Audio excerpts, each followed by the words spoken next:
Assalamualaikum warahmatullahi wabarakatuh. Saya Masuna dengan NIM 22222-11036 dari Prodi Pendidikan Ekonomi kelas 6B. Di sini saya akan menjelaskan tentang beberapa indikator dan juga penyebab mengapa populasi di negara maju lebih sedikit daripada negara berkembang. Pertama, jelaskan mengapa di negara maju jumlah penduduknya tidak sebanyak di negara berkembang. Nah, penyebab penduduk di negara maju lebih sedikit adalah yang pertama ada pendapatan per kapita, kedua akses pendidikan dan kesehatan, tiga kemampuan ekonomi yang baik, empat perubahan nilai dan norma, yang terakhir ada peningkatan status wanita. Berikut penjelasannya. Yang pertama, pendapatan per kapita.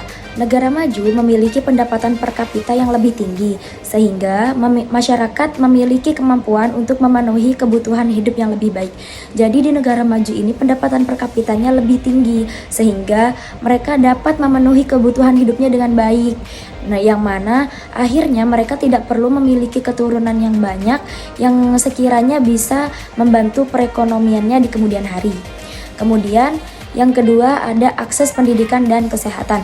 Negara maju memiliki akses ke pendidikan dan kesehatan yang lebih baik, sehingga masyarakat memiliki pengetahuan dan kemampuan untuk mengontrol jumlah anak. Nah, jadi pendidikan yang lebih baik, pendidikan yang tinggi ini akan membuat masyarakatnya memiliki pemikiran bahwa mengontrol jumlah anak ini perlu, karena pikiran-pikiran orang yang berpendidikan tinggi otomatis akan lebih maju. Yang ketiga, kemampuan ekonomi yang baik. Negara maju memiliki kemampuan ekonomi yang baik, sehingga masyarakat tidak perlu memiliki banyak anak sebagai jaminan masa depan. Nah, seperti yang saya jelaskan tadi, bahwa di negara maju ini perekonomiannya memang sudah lebih maju, sudah lebih baik, sehingga mereka tidak perlu punya banyak anak untuk menjadi jaminan di masa depannya. Kemudian yang keempat ada perubahan nilai dan norma. Negara maju memiliki perubahan nilai dan norma yang lebih cepat, sehingga masyarakat memiliki pandangan yang lebih modern tentang keluarga dan anak. Nah, jadi di negara maju ini karena perubahan nilai dan normanya lebih cepat daripada negara berkembang, sehingga masyarakatnya pun akan memiliki pemikiran yang lebih maju begitu. Jadi efek dari perubahan nilai dan norma yang cepat ini akan membantu masyarakat memiliki pemikiran yang lebih modern, yang lebih maju daripada masyarakat di negara berkembang. Akhirnya mereka akan memiliki pemikiran bahwa memiliki anak yang banyak itu tidak diharuskan, seperti itu. Yang kelima, peningkatan status wanita. Negara maju memiliki peningkatan status wanita yang lebih signifikan, sehingga wanita memiliki lebih banyak pilihan dan kemampuan untuk mengontrol jumlah anak. Nah, peningkatan status wanita ini maksudnya wanita di negara-negara maju pun ini bisa memilih dan tidak hanya mengikuti kata laki-laki saja, kasarnya seperti itu.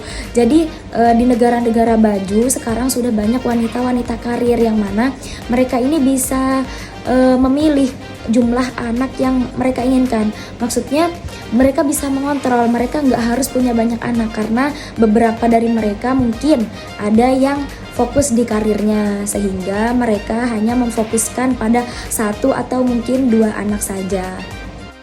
Kemudian yang kedua ada sebutkan dan jelaskan masing-masing indikator menjadi negara maju. Pertama, pendapatan per kapita. Jadi indikator untuk menjadi negara maju itu memiliki pendapatan per kapita di atas $12.000 per tahunnya. Kemudian yang kedua ada tingkat kemiskinan. Nah, tingkat kemiskinannya harus di bawah 5%. Kemudian harapan hidup. Nah, harapan hidup di negara maju ini kira-kira di atas usia 75 tahun. Kemudian tingkat pendidikan. Tingkat pendidikan ini adalah persentase penduduk yang memiliki pendidikan formal. Nah, di negara maju harus memiliki tingkat pendidikan yang tinggi, yaitu di atas 90%. Kemudian ada kualitas kesehatan. Kualitas kesehatan ini tingkat kesehatan yang dimiliki oleh penduduknya. Penduduknya negara maju memiliki kualitas kesehatan yang tinggi, yaitu dengan sistem kesehatan yang baik dan akses ke fasilitas yang luas. Kemudian ada tingkat pengangguran. Tingkat pengangguran ini adalah penduduk yang persentase tidak bekerjanya lebih dikit, lebih rendah, yaitu di bawah 5%. Jadi di negara maju ini tingkat penganggurannya harus rendah, tidak seperti di negara berkembang yang malah penganggurannya di mana-mana. Indikator yang selanjutnya adalah kualitas infrastruktur. Kualitas infrastruktur adalah kualitas yang dimiliki oleh suatu negara seperti jalan, jembatan, bandara. Nah, negara maju memiliki kualitas infrastruktur yang tinggi, yaitu dengan memiliki infrastruktur yang modern dan terawat dengan baik. Kemudian yang terakhir ada tingkat inovasi. Sistem pendidikan dan penelitian yang baik, serta akses ke sumber daya yang luas. Jadi tingkat inovasi ini adalah kemampuan suatu negara untuk mengembangkan kemampuan di negara itu tersendiri, baik dari segi teknologi ataupun yang lainnya. Nah, itulah beberapa indikator-indikator untuk menjadi negara maju. Jadi, jika suatu negara berkembang mampu memenuhi indikator-indikator yang ada, negara tersebut sudah bisa dikatakan sebagai negara maju. Oke, mungkin cukup sekian presentasi dari saya. Kurang lebihnya mohon maaf. Wassalamualaikum warahmatullahi wabarakatuh.